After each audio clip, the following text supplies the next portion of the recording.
De la place Vendôme, du ministère de la Justice. Vous êtes secrétaire général adjoint UFAP, UNSA Justice, c'est le premier syndicat de la pénitentiaire. Comment ça s'est passé cet après-midi? Écoutez, je dirais simplement en quelques mots que la ministre a essayé de renouer le contact en prenant appui sur le relevé de conclusions qui nous a été proposé vendredi soir et qu'elle veut s'en servir de base de travail.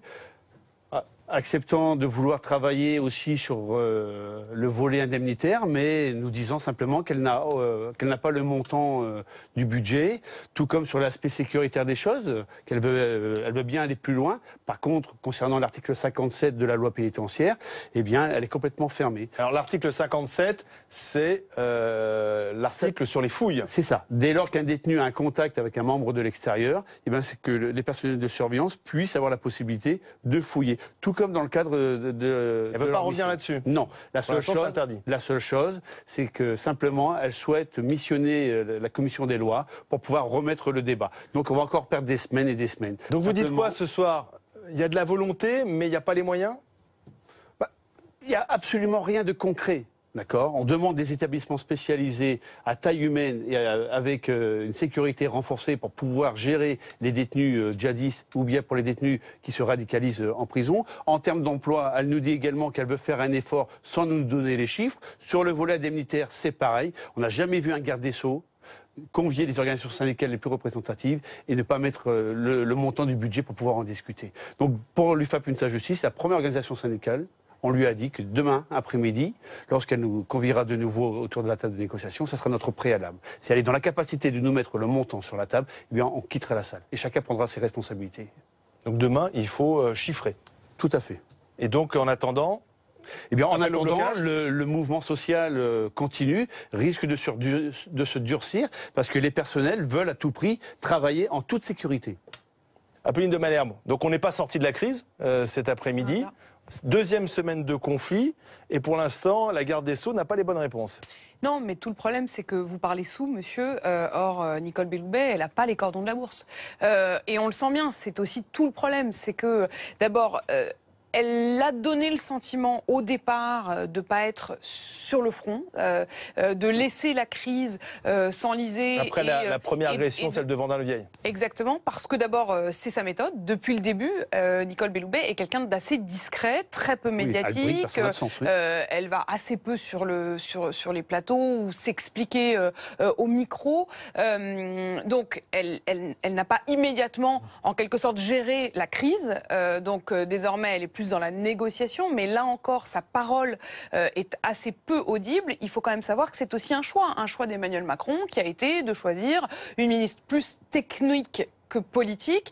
Elle se méfie de la politique, on le sent bien, Nicole Belloubet, et du coup, elle est face à une crise qui n'est pas seulement une crise technique, qui est pour le coup aussi une vraie crise politique, qui est une crise sociétale, qui est une crise aussi financière, parce que les surveillants de prison, ils expliquent que quand on touche 1400 au début de sa carrière et 2300 au mieux à la fin de sa carrière, on ne s'en sort pas. Donc face à cela, c'est à la fois une crise financière, économique et une crise sociale. Pour l'instant, elle donne un peu le sentiment de ne pas être totalement de poids face à la crise. Combien d'établissements étaient bloqués aujourd'hui? Entre 120 et 130 établissements étaient mobilisés aujourd'hui. Ce ne sont pas les chiffres du ministère de la Justice. J'entends. C'est comme dans le cas des manifestations. C'est entre les chiffres de la police et puis les chiffres selon les syndicats. Bon, les chiffres selon les syndicats sont toujours un petit peu exagérés. Oui, quand même. En tout état de cause, les trois organisations syndicales les plus représentatives annoncent un blocage de l'institution entre 120 et 130. D'accord. Et demain? Demain, ça sera pareil. Ce sera pareil. Il faut que cette ministre, depuis 6 mois, allait au gouvernement, elle brille par son absence, hormis faire des déclarations dans la presse telles qu'elle l'a fait en fin d'année, à vouloir donner la téléphonie à l'ensemble de la population pénale, les personnels en ont marre. Et là, on arrive à un point de non-retour. Alors, ce week-end, il y avait quand même cette proposition, 1100 créations de postes sur 4 ans, c'est insuffisant pour vous. Vous en voulez combien? Bien évidemment. Ce qu'il faut savoir, c'est que dans chaque structure pénitentiaire, nous sommes restés à 39 heures. D'accord? Donc rien que ça, il nous manque 450 emplois. Ensuite, vient se greffer des nouvelles missions que la police et la gendarmerie nous ont confiées. Et il y a eu un transfert d'emplois, sauf que la police menait ses missions entre 3 et 4 agents, et que nous, on les mène à 2. Donc, il manque, au bas mot, 2500 emplois dans l'administration. 2500 emplois. Il y a le problème aussi de la rémunération. Catégorie C, hein. Vous êtes en catégorie C. Alors, par exemple, les policiers, lorsqu'ils commencent, ils sont en catégorie B. Donc, vous voulez changer de catégorie? Écoutez, ce qu'on demande, pour notre organisation, à tout prix, le préalable, c'est de pouvoir remplacer, de mettre aux normes l'ensemble des établissements par rapport à combler les postes vacants, d'une part. D'autre part, que les personnels pénitentiaires et le fond du problème, et ça fait des mois et des mois que ce gouvernement a été saisi, le fond du problème, c'est pouvoir œuvrer et travailler, mener à bien nos missions en toute sécurité. Et ensuite, et bien évidemment, il doit y avoir une revalorisation au niveau sur le volet indemnitaire. Rappelez-nous les chiffres. Vous démarrez à combien dans la profession? Dans la profession, on commence à 1 100 €. Lorsque vous êtes à l'École nationale d'administration pénitentiaire, 1 100 €. 1 100 €. Et vous finissez? Et lorsque vous commencez, lorsque vous êtes affecté dans un établissement, 1 400, et on peut terminer avec des nuits et les primes à 2 200, 2 300 €. On voit bien que si on lâche aussi pour les surveillants, derrière, il y a d'autres catégories de fonctionnaires qui réclameront également ces augmentations. Je pense aux infirmières qui se sentent pas bien traitées, aux policiers, on les a vus encore récemment râler, les femmes de gendarmes qui manifestent pour leur mari, mais qui ont aussi des revendications, et pourquoi pas aussi les instituts. C'est tout le problème, c'est que c'est peut-être le haut de l'iceberg. Et jusqu'à présent, face à Emmanuel Macron, il y avait assez peu de mobilisation. C'est la première fois que ça donne le sentiment, en tout cas, d'une mobilisation générale et qui prend de l'ampleur chaque jour et qui bloque véritablement.